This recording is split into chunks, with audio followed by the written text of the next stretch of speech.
Hey guys, and welcome back to another YouTube video. In this video I'll be going through and reviewing my round 11 SuperCoach team whilst also going through and doing the trades for my round 12 team. So before we jump into this video, remember to like and subscribe, turn the notification bell on so you know when I upload, and let's get into this review and sort of recap, etc. So you can see there's a couple of blaring mistakes here, especially one being the second lowest score I can see was my actual captain. That sums up the day or the weekend. Dane Zorko just got absolutely hammered with clangers. I think he had 5 or 6 clangers in the end. The clangers just mounted up for him, and he just didn't get enough ball to end up getting anything close to a good enough score. I think he had something like 80 fantasy points, but with like 5 or 6 clangers already, you're going to have a negative split there, and he ended up on a 66. And I should have just gone for Gorn there. Gorn would have just got me another 120 points, and I probably would have ended up, if you see here with it, I would have ended up with a 2400 score, especially if Flanders wasn't out. Flanders cost me like 70 points, and a lot of people had like Joe Richards. So if Flanders wasn't out, that would have been another sort of 60, 70 points most likely, as well as Zorko to Gorn. That's basically 200 points burned, and that 200 points burned is basically what caused me to go down in rank. If I hadn't had that stumble there, I would have been probably 400 or 300 ranking. But anyway, nothing I can do about that now. I took the risk with Zorko when it failed. The 1 week it failed.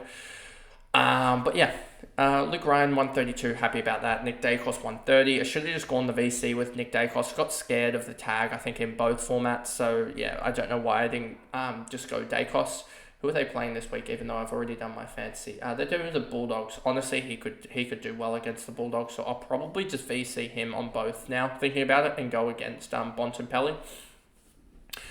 Sheasel 119. He was really good again, still in that sort of mid-forward role. And it'll be interesting to see what they do now with George. Is it Georgie Payne or something? That they just drafted in the mid-season draft last night. It'll be interesting to see where he fits in and how that could potentially impact Sheasel's role.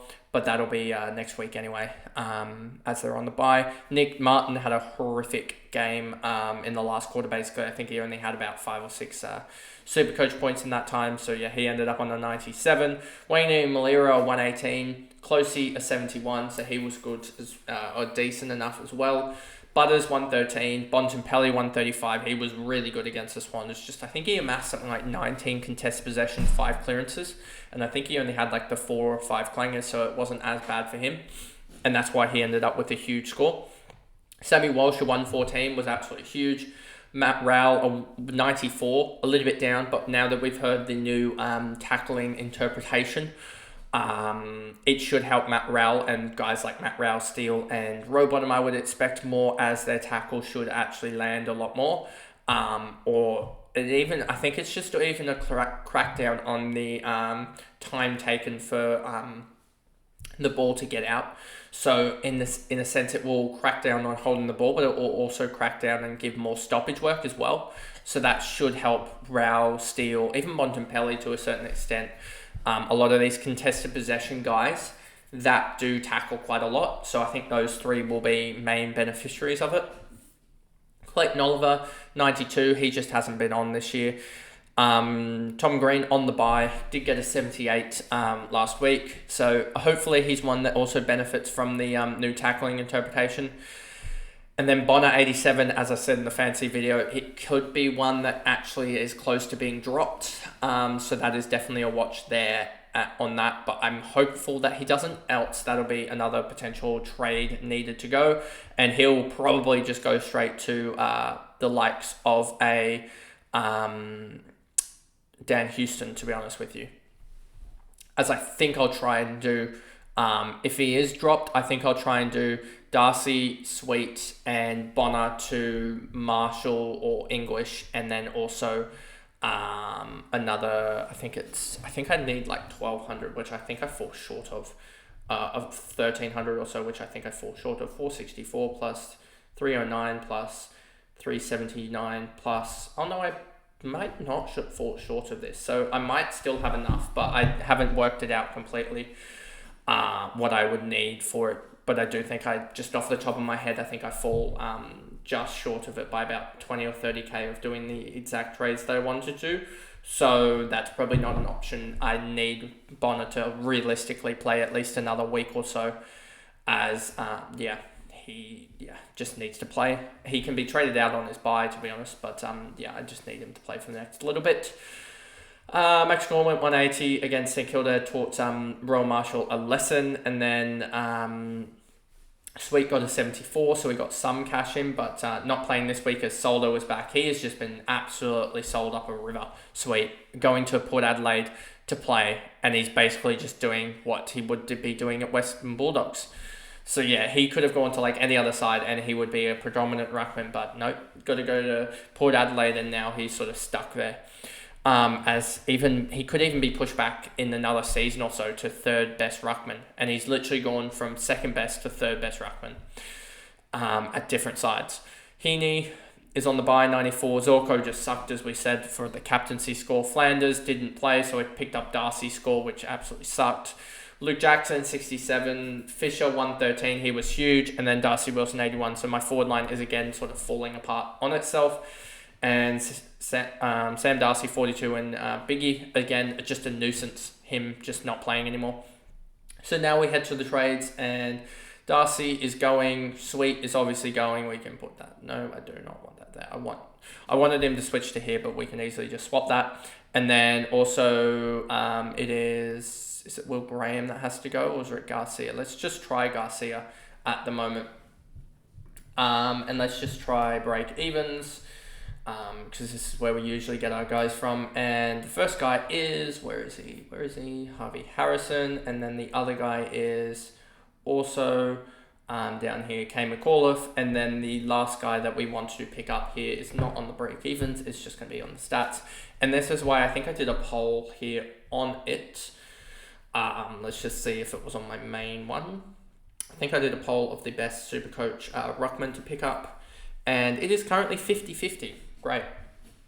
If we go to averages, you'll see that English is just ahead of Rowan Marshall, who is just ahead of Brodie Grundy by like a singular point. So yeah, that doesn't really help too much. But I think that Rowan Marshall, if you take out the like 2 bad games that he's had, if you take out these 2 games where he was injured and this game where he just got towelled up by the likes of a particular Max Gawn, then you'll look at all these games and you go, wow, he's actually averaging a lot more than what Tim English is. And also the fact that you've got he's got West Coast, he's got some pretty decent fixtures, I would suspect. So yeah, I think I'm going to go Rowan Marshall over the likes of a Tim English. And so yeah, that's the most likely trades. But say that Bonner is actually out, we'll do this, we'll do that, we'll do Marshall. We'll have to probably do Tim English, and then we'll have to do, I would suspect that we're going to have to do this Kay McAuliffe up to a. It can actually go to a. Let's just see here. Filter by anyone I can afford here, 520k. Is there anyone that I could really get in at that price? And let's just go here. Is there any sort of defenders I can get in? I could get in pretty much no one in particular that I actually like, to be honest with you. Liam Duggan, I guess, to a certain extent, and then the forward line there is like no one. So yeah, there is basically no one to grab up. So that's why I hope that Bonner survives the week so that I can go there, and then I can get the trade that I want in with, who's the one that's missing out of this list. It is the likes of Kay McAuliffe. So if we do that there, so those are the trades, and then I'll actually get English back up to Marshall that I wanted. Even though English is outscoring Marshall at the moment by like a point, I still think that Marshall's injury history, as well as that one terrible half against Melbourne, was the cause of the him being well below. I still think he's about 3 or 4 points better off than English. So if we just go, that's all set up. Dane Zorko, Harrison, McAuliffe on for Green. Then we go Isaac Heaney for Fraser. And then we get Sullivan on as well, as we move Bonner into the back line for Will Graham there. Then we move Sheasel there off. And then you've got no one in the back line off. You've got, there we go. Let's get Sullivan on there, and then the only guy that's on field currently that cannot sort of be gotten off field is Fisher, and he would have been able to get off field if Sweet was actually named, but as we know, Soldo was named instead. So I'm going into this week with 21 guys, and who has the easy-ish matchup? It is Rowan Marshall. So in fact, we will just do this, and then Fisher will be used as a captaincy if Nick Dacos goes off, but if he doesn't, then we will have just the 21 guys playing. I think just because I couldn't get another forward in, as there are like no forwards. If Fisher was playing this, if North Melbourne weren't on the bye, then I would have, and it was someone else like a Richmond or someone else like that, then I would have the players necessary to do it. To have 22 playing, but because of that I only have 21 playing, but it's only 6 rookies, I think, so 3 drop scores, so, and Harrison and Sullivan should have good job security, and Fraser's doing all right as well, so they all have good job security and good sort of positioning, so I should be able to get away with it, to be honest with you. But yeah, just hopefully we get a decent score, get back into sort of the top 6 or 700. And yeah, that would be a good, I think top 400, 300 for rookie Supercoach season would be a pretty good job for me. So that's sort of my aim from here. I don't think I can get top 100, but I still think I can get sort of that top little bit. If I nail my captaincy, that should be. But anyway, that pretty much is the video there. And yeah, hopefully I can make some adjustments. 12 trades left is not that many trades left, to be honest with you. But I do, in my own right, only have I do think I only have a couple trades left to do, to be honest with you, to get a full side back in. Like, just thinking about it here, Zorko comes in for like a Harvey Harrison, and that leaves me with 1, 2. Yeah, I think I have like one midfield slot left and one midfield slot, no defender slot left as well to fill, which is a good thing, I think. So I think I only have like 2 or 3 upgrades to go with 12 trades. I think it's 2. From memory, I think it's 2. And then obviously I'll need to do Bonner and then also cover for injuries. So yeah, it's getting tight, but I think I'll have enough spare cash left, especially with Graham sitting there, Closey sitting there as well. And also the rookies in Sullivan, McAuliffe, Harrison, Fraser still gaining a lot of money, so that should be good. So yeah, I'm just pretty happy with the position I'm in at the moment. I don't think it's as dour as what some other people are sort of in, and I am looking at that round 15 and going, that is going to be risky with having 1, 2, 3, 4, 5, 6, 7, 8, 11 guys in round 15 is a little bit iffy.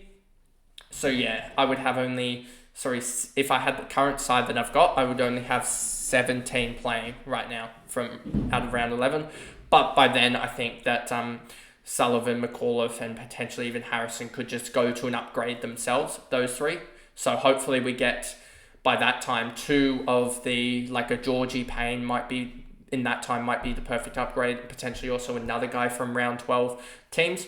Those sort of 102k rookies, hopefully they come to the party, because by then, hopefully, like guys like Sullivan, just looking at his price charts, he will hopefully be by his buy 302k. McAuliffe will hopefully by his buy be this is with Rogue, like Sullivan's a 66 projection, Kane McAuliffe's a 49.